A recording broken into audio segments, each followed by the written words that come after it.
What happened after you married a Bridezilla? Viewers Edition. I was lucky enough to have a very easygoing wedding myself, and there was no drama coming from the bride or myself, but with how common it is for brides to feel so entitled about their special day and the very negative reputation this has, I'm not surprised that we're seeing a rise in couples opting to elope. The day is meant to be a fun celebration of love, and these people that make it all about themselves are just missing the point. Let's hear what experiences the viewers have had with this. Story 1. My ex-fiance was the one who wanted a big wedding and was a groomzilla. I wanted to elope. His mother was also controlling, so the two did most of the planning behind my back. She even took him to a venue without me because she wanted a venue that was closer of a drive for her. I had no say who was my wedding guest. His mother asked him if we were going to have a lot of black people there. I'm mixed with black and white. Forced him to tell me to straighten my hair for our engagement photo because it would look neater. He forced me to fix my toxic family so we have this perfect family image because God forbid that I show reality. My family drama got worse and I begged him to just elope.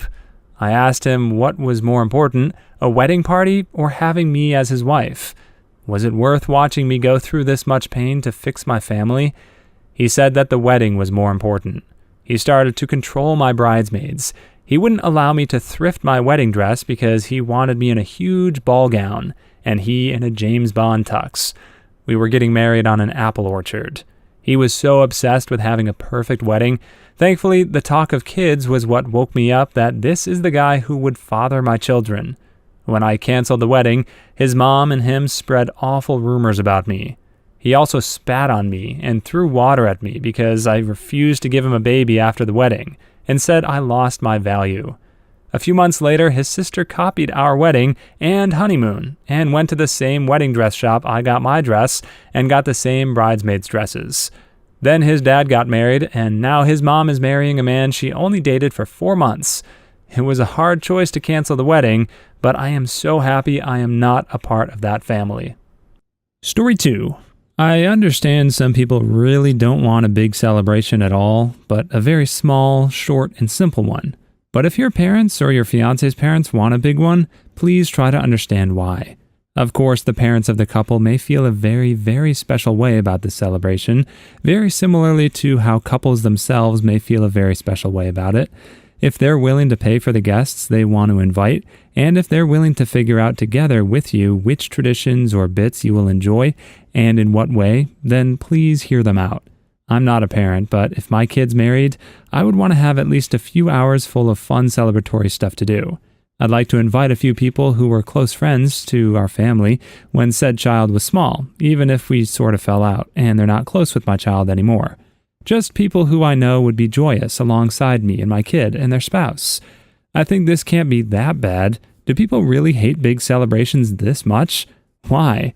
Is it not possible to compromise? Is there no way you can enjoy a bigger celebration? If the parents pay for the stuff they want, that increases the bill and compromise to make it fun for everyone, not just themselves. I'm sure some people have their reasons, and it truly would make their wedding experience a lot worse for them, but I just wonder how many really are like that. I would be like that. As I mentioned, our wedding was pretty easygoing, but it wasn't super small. We had about 130 guests, and there were definitely people there that we invited just for the sake of our parents. It is nice to see so many people who want to celebrate with you, but there's also a threshold, for me at least, where I don't want to have to worry about showing face to the extended guests and all the extra little things that stack up when expanding the guest list. Even if the costs are covered, I feel that there's a mental burden that's put on the bride and groom the larger the party is. I would not suggest trying to use the excuse of covering costs as a way to control the way the wedding is celebrated. In my opinion, people don't like to be beholden to people with money. Story 3. Honestly, I never thought about having a wedding for myself.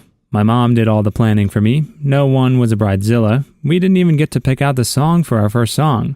All we cared about was being married to each other. These Bridezilla stories are so insane that I can't even imagine how even the guests were able to get through any of the BS once the proposal was announced. because there's no way that I would put up with any of this BS, no matter how long we've been friends. We got both sides of the wedding though, so it's like first the groom's side wedding, and most are the groom's side relatives and friends, and of course the VIP will be the bride's and groom's closest family members, and vice versa. I only chose our own songs, and the rest of our family put together for us, and we all had a memorable time with zero drama. Hearing all these stories, dang, I hate it. I can understand being overwhelmed. My fiance and I bumped heads a bit, but talked it out and came to a conclusion. These people are just terrible. I'm mainly overwhelmed by my in-laws because they're very religious, but I want a black dress and have already bought one. I didn't take anyone with me because I don't want any terrible comments, and I'm glad I didn't, because when I told them, they yelled, "Why?" It's irritating, but their marriage and my mom's wedding wasn't even traditional either. Story 4. I'm a girly girl who loves dresses, makeup, etc., but I was the most low-key non-bridezilla ever. I wanted the cheapest, fastest, go-about-your-day people wedding ever. Because for me, I had no desire to be princess for the day, have that look-at-me moment, etc. It wasn't about that for me. I just wanted a quick ceremony that bound my life to my husband's forevermore. We were being joined. That was the entire point. It was not show business for me. I didn't need a stage or to set a scene for this. I wanted something quick and real. No lights, camera action, just him and I loving each other. Immediate family only. It took an hour and we were done. No reception, no fancy anything, just a tiny country church and the people who actually loved us watching. I made my own bouquet. We pinned a rose on him. We lit a plain candle. And for the past 25 plus years, we've been happy and in love. My sister-in-law insisted on an expensive wedding. Everything had to be perfect and expensive catering, etc. She was divorced within a year after her parents went into debt to pay for her princess for a day wedding. The divorce was her doing. It almost makes me wonder when I hear these stories if the price and drama of the wedding corresponds with how short a time the marriage lasts. Story 5. I'm not sure if it counts, but I had a friend who had 2 weddings to the same guy within a year apart from each other. She got proposed to during COVID, and like most people, I assumed they were going to wait until the pandemic was over to have a wedding. They never talked about it the rest of the year. A week before their wedding date, they asked me if I'm coming to it. I say, "What are you talking about? You haven't talked about it for like a year. I'm going on vacation that week." The bride was mad at me because I was going to be gone for her special day. A good portion of her family was out of the country, and they ended up having their wedding in their house. The next summer, she had a reception so that someone for a family that couldn't make it to the first one could attend, and there was less people at that one, complete with a brand new dress that she had ripped an hour before. I hear now they're arguing about having kids, and one is a workaholic. I'm just waiting for the drama to unfold. Story 6. Well, lo and behold, mother-in-law came to a wedding together with father-in-law. She was standing on the side during the whole wedding, while my father-in-law, a man I greatly respect, told us to not pay attention to the pouting kid while pointing at her. Later, during the wedding, I went to take a pee when I heard father-in-law screaming at mother-in-law at full force and telling her that he's going to beat the crap out of her if she tries to mess up his only daughter's wedding. Wife has 2 brothers. I've known father-in-law for 5 years, and this was super out of character for him. Shows you how much mother-in-law sucks. When I later told my wife that, she couldn't believe it. She said her dad was strict, sure, but threats like that? Well, we called him and he came for a talk. Turns out mother-in-law was going to dump a glass of wine on both me and my wife to embarrass us. Mother-in-law is crazy beyond belief, and I told my wife that under no circumstances is my kid going to be around her. Father-in-law, yes, but not her. Story 7.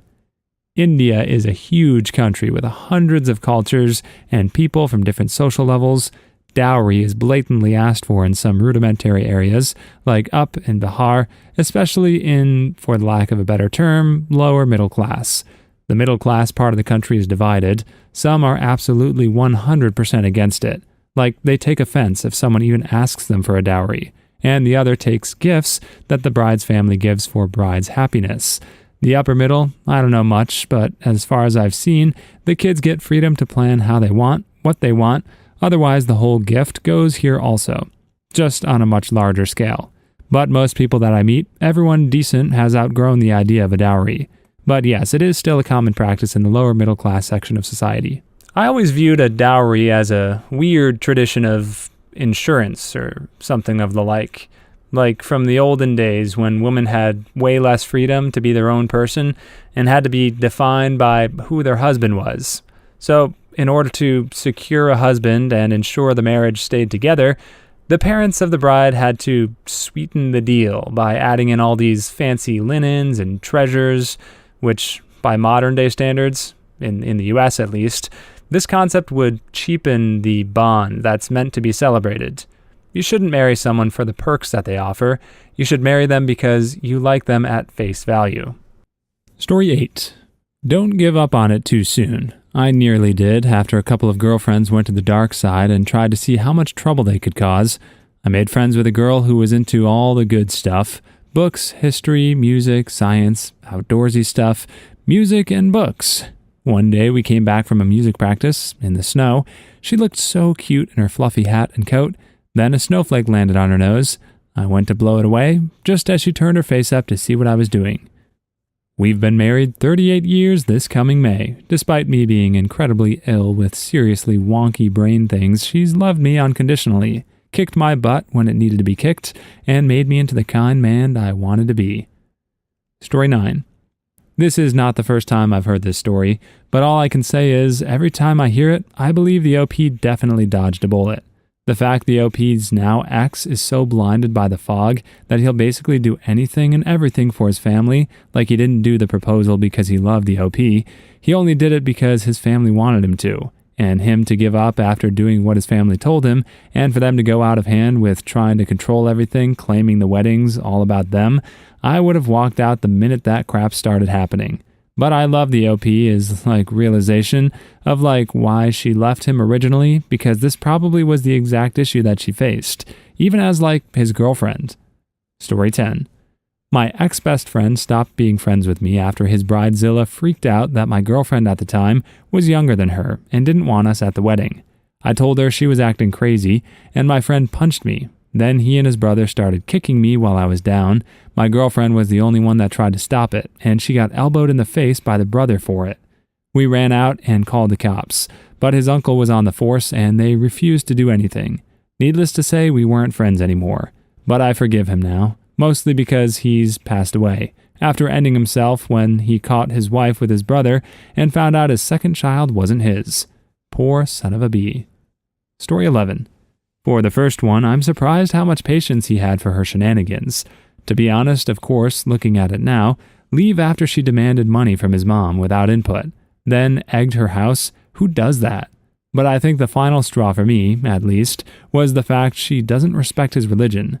Of course, it's fine to have friends and marry someone outside your faith, depending on your faith, of course, for your spouse. I'm free to marry whoever, and I love the diversity amongst my friends, especially as an introvert. But as someone who is religious, I wouldn't accept someone not being mindful or respectful during my wedding of all days, especially at 30. Story 12. In the middle of what looks like maybe a mother-in-law-zilla. A MilZilla. Context: my brother and I come from a middle-class to poor family. Bride, sister-in-law comes from a wealthy family where mom wears the pants. At the dress shop, mother-in-law claims the bride is the princess, and if it was up to mother-in-law, the wedding would be in the backyard. Well, my mom offered to make the reception dinner. We come from a very close-knit community with a lot of people willing to help and could easily do and not miss anything. Mother-in-law insisted on catering. So much for wanting a backyard wedding. My mom finally gave in. Wedding is in 4 months. Please pray for us. Story 13. I hate weddings. I'm not going to waste my hard-earned money on an outdated religious custom. I can save money for financial freedom and a fancy holiday. So why throw it at the wedding industry? I don't need a legal contract between me and the government to tell my boyfriend I want to be with him. Plus, it has more value because we can both easily end it and go separate ways. While being married, people are forced by law to stay together unless they go through divorce. So we staying together is a success, not legal pressure. This comment is spot on for me. Like most things, unfortunately, weddings have fallen victim to over-commercialization. And when people try to chase this unrealistic standard of a lavish wedding, they only waste their money. Using the money that you would have otherwise put towards a wedding ceremony and instead taking a vacation is a great way, in my opinion, to celebrate the relationship that you have with your significant other. I see why destination weddings have been trending for a good while. Story 14. I hear so many stories on these channels about mother-in-laws just going absolutely insane over weddings, often including wearing wedding dresses to their daughter's wedding, and I just don't get it. Why is it so common for mother-in-laws to take over the wedding and make it about themselves, knowing that people are going to absolutely gawk at their bizarre behavior? Like, what are they expecting? That people are going to come up to them and compliment their wedding dress and attention horsing? It's so weird. Story 15. I had a MilZilla too. When me and wifey said that we want a simple wedding of 30 to 40, mother-in-law lost her crap. Called us heartless for not wanting to invite the whole side of my family. My wife doesn't get along with those people. The rant was like 30 minutes before I looked at my wife for 3 seconds and she nodded. I lost it on her. I never screamed so much in my life. I told her that she's no one to tell us how to do our wedding, and if she doesn't like it, she's free to skip it, as we won't exactly miss her. Story 16. I was thinking the same thing, but then again, it could have also been his first time ever being with someone like that, and with these stories, we don't get a lot of info, but just based off what we got about the bride, she was probably extremely manipulative, and again, if that was the groom's first time ever being with someone like that, then I can see how hard it is to leave. Case in point, he still believes the crazy is better in bed. Well, maybe so, but probably not, and definitely not on your mental state.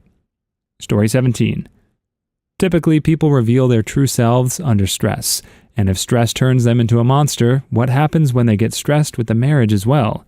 They say the first year is the most stressful year of marriage. So you're dealing with that she-beast for well past the end of the ceremony. There are the few outliers where the stress really just cracks a person, but they're just fine afterwards, but that's the minority. Please leave your stories in the comments. I'd love to make a video of them in the future. Also, don't forget to like and subscribe.